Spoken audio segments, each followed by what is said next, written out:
आज Doubtnut app download करें। Doubtnut पर अपने सभी गणित, रसायन विज्ञान, भौतिक विज्ञान और जीव विज्ञान के डाउट्स का करो सफाया। बस प्रश्न की फोटो खींचो, एक ही प्रश्न को क्रॉप करो और तुरंत वीडियो सोल्यूशन पाओ। अभी डाउनलोड करें। एम द्रव्यमान की एक वस्तु क्षैतिज दिशा में v वेग से एक मीनार से फेंकी जाती है। मीनार की ऊंचाई h दी गई है। गेंद मीनार के पास से 250 मीटर दूर तल पर गिरती है। अन्य वस्तु जिसका द्रव्यमान 2 किलोग्राम है वो 4h ऊंचाई की मीनार से क्षैतिज दिशा में v/2 वेग से फेंकी जाती है। ये वस्तु धरातल पर मीनार के पास से कितनी दूर गिरेगी ये हमको बताना है। विकल्प में दिए गए हैं मान 250, 500, 125 या फिर 250 वर्गमूल 2 मीटर के रूप में। ठीक है, तो प्रश्न में जो दिया है वो देख लेते हैं। हमको मान दिया गया है मीटर की ऊंचाई का, h मीटर की ऊंचाई है। ठीक, तो ये h मीटर की मीनार ले लेते हैं। ठीक है, अब यहाँ से क्या कर रहे हैं, यहाँ से हम फेंक रहे हैं किसी m द्रव्यमान की वस्तु को, और वो वस्तु जो है वो v वेग से फेंका जा रहा है। किस दिशा पर? क्षैतिज में। ठीक है, क्षैतिज दिशा में फेंका जा रहा है। तो इसका अगर हम vx का मान देखें, ठीक है, तो vx का मान क्या है? v है। अगर vy यानी कि ऊर्ध्वाधर दिशा पर वेग देखे, वेग का घटक ऊर्ध्वाधर दिशा पर, वो क्या हो जाएगा? वो हो जाएगा 0। ठीक है, अब उसके पश्चात मीनार की ऊंचाई जो है वो हमको कितनी दी गई है? वो h दी गई है। ठीक, ये कितनी दूरी पर जाकर गिरता है? ये कुछ इस तरीके से गति करके यहाँ जाकर गिरेगा और इसकी दूरी का मान हमको दे दिया गया है 250 मीटर। ठीक, अब उसके पश्चात क्या कहा गया है कि एक दूसरा मीनार है जो इससे 4 गुना अधिक ऊंचा है, यानी कि 4h ऊंचाई का है। ठीक है, तो 4h ऊंचाई का हम मीनार बना लेते हैं। अब यहाँ से जो वस्तु फेंक रहे हैं उसका द्रव्यमान हमको 2 किलोग्राम दे दिया गया है। वैसे द्रव्यमान से कोई लेना देना नहीं, क्योंकि तुरंत द्रव्यमान देखकर नहीं लगता। ठीक है, तुरंत सभी द्रव्यमानों के लिए समान लगता है। अब उसके पश्चात यहाँ पर जो हम द्रव्यमान है 2 किलोग्राम का, उसको फेंक रहे हैं, 4h की ऊंचाई है, उसके लिए वेग कौन सा ले रहे हैं? क्षैतिज वेग ले रहे हैं। क्षैतिज ही वेग ले रहे हैं, मतलब यहाँ पर जो vx है वो क्या हो गया? चलिए v'(x) लिख लेते हैं इसको। ये v/2 है। ठीक है, और यहाँ अगर ऊर्ध्वाधर घटक देखें v'(y) तो उसका मान तो वैसे ही 0 रहेगा। ठीक है, क्योंकि क्षैतिज हम फेंक रहे हैं। ये कितनी दूरी तय करेगा? यही हमको ज्ञात करना है। तो हम समझते हैं ये d दूरी तय कर रहा है और d का मान हमको निकालना है, ऐसा हम मानकर चल रहे हैं। ठीक, कहीं यहाँ पर आकर गिर रहा है। ऊंचाई दे दी गई है मीनार की कितनी? 4h, उसको भी दर्शा देते हैं। 4h ऊंचाई पर है ये मीनार। ठीक, तो यहाँ पर हमको क्या क्या दिया गया है दोस्तों? यहाँ पर हमको दे दिया गया है ऊंचाई, गुरुत्वीय त्वरण का मान पता है हमको।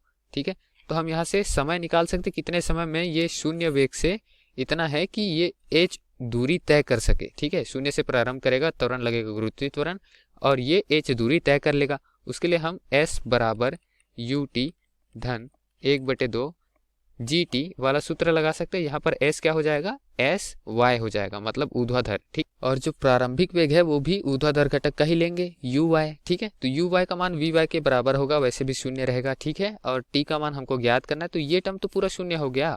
ठीक है, और यहाँ जो 1/2 gt है वो gt की घात 2 होता है वास्तविक में। ठीक है, ये सूत्र क्या होता है? सूत्र होता है s बराबर ut धन 1/2 gt की घात 2। तो यहाँ से t की घात 2 का मान हमको निकालना है, ताकि t का मान हम निकाल सके। तो ये तो 0 हो गया।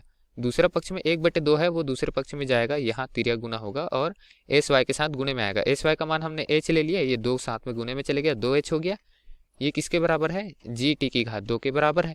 तो t की घात 2 का मान क्या आएगा? 2h/g के बराबर। घात 2 अगर हटाएंगे तो वर्गमूल का चिन्ह यहाँ पर आ जाएगा। इस तरीके से t का मान हमने निकाल दिया।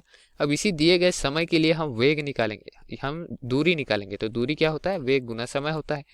तो वेग का मान हमको दिया गया है क्या? वेग का मान हमको v ही लेना है। चलिए, ठीक है, तो d का मान हमको दिया गया है, कितना है? 250 मीटर दिया गया है ना, तो d बराबर 250 रख देंगे, v बराबर v ही रखेंगे, t बराबर t रख देंगे। ठीक है, t का मान हमारे पास ऊपर में दिया था वैसे 2h/g, ये दिया हुआ था। ठीक, तो इसको दे देते हैं समीकरण नंबर 1 और आगे चलते हैं दूसरी स्थिति पर। तो दूसरी स्थिति पर ऊंचाई का मान हमको दिया गया है 4h है। ठीक है, दूसरी स्थिति के लिए भी हम यहाँ दूरी वाला सूत्र लगा दे, क्या लगा कर देखते हैं। चलिए, दूसरी स्थिति के लिए दूरी d' हो जाएगा, d' के लिए वेग v' हो जाएगा, और समय का मान t' ले लेंगे। तो समय के लिए भी सारी चीजें तो समान है लगभग। समय के लिए सूत्र के लिए हमने यहाँ पर व्यंजक ज्ञात किया है, तो समय का सूत्र यहाँ पर लिख देते हैं 2 गुना ऊंचाई। तो ऊंचाई की जगह क्या लिखेंगे? h' बटे में गुरुत्वीय त्वरण तो वही रहेगा, v', ये लिख देते हैं वेग का मान, और ये d' का मान। तो इस तरीके से हमारा मान क्या आ जाएगा? यहाँ पर v' की जगह हम क्या लिखेंगे? वेग क्या है प्रारंभिक इसका? v/2 है, तो v' की जगह v/2 लिख देंगे। तो d' बराबर क्या हो जाएगा? v/2 वर्गमूल के अंदर 2 गुना एच डैश का मान क्या है हमारे पास में 4h है। कितनी ऊंचाई है 4h, तो 2 गुना 4h बटे में जी। अब ये 4 जो है वो वर्गमूल के बाहर निकल जाएगा 2 में, तो डी डैश बराबर क्या आ जाएगा v बटे 2। वो 4 वर्गमूल के बाहर आ गया, कितना बचा 2, वर्गमूल के अंदर बचेंगे 2h बटे में जी।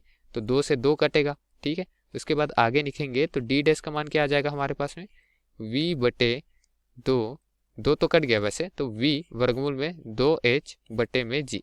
ये मान हमने कहीं देखा है क्या? ये मान हमने पहले भी निकाला हुआ है, ये बाजू में देखिए समीकरण 1 में, तो यही मान आ गया दोबारा से। तो डी डैश बराबर डी आ गया। इस तरीके से हम क्या कह सकते हैं कि डी डैश का मान भी 250 मीटर ही रहेगा जितना डी का मान था, ठीक है। हमको प्रश्न ही ऐसा दिया हुआ है कि उत्तर जो है वो समान आएगा, ठीक। तो ये दिए गए प्रश्न के लिए हमारा सही उत्तर था दोस्तों। विकल्प में चलकर देखते हैं कि 250 मीटर कौन से विकल्प में दिया गया है। तो ये हमको पहले ही विकल्प में दिया गया है, विकल्प क्रमांक ए में, कि 250 मीटर जो है वो दूरी रहेगा दूसरी स्थिति पे भी। धन्यवाद।